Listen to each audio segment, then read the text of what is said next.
Have you ever pondered the importance of a balanced life? In our times, we often hear calls to live moderately, not veering too far to one side. Even in doing good, we are invited to remain within reasonable limits.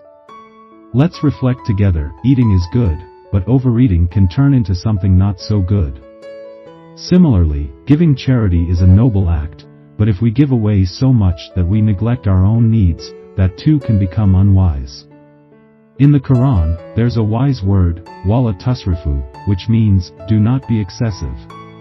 Prayer is a beautiful worship, but if we pray incessantly to the neglect of other life aspects, that too is not right.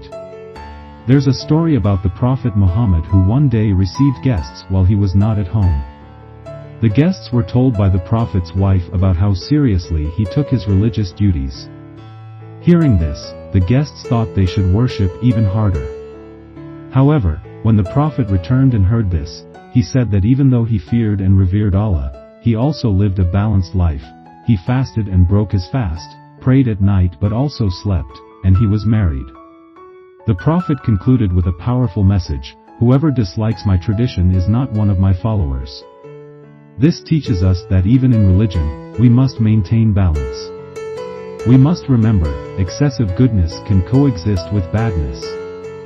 For example, a parent's love for their child is natural, but if it's excessive, it can spoil the child. Firmness is a good trait, but too much firmness can turn into authoritarianism. Courage is a valued trait, but excessive courage can become recklessness. Thus, anything in excess, in the end, will yield unfavorable results.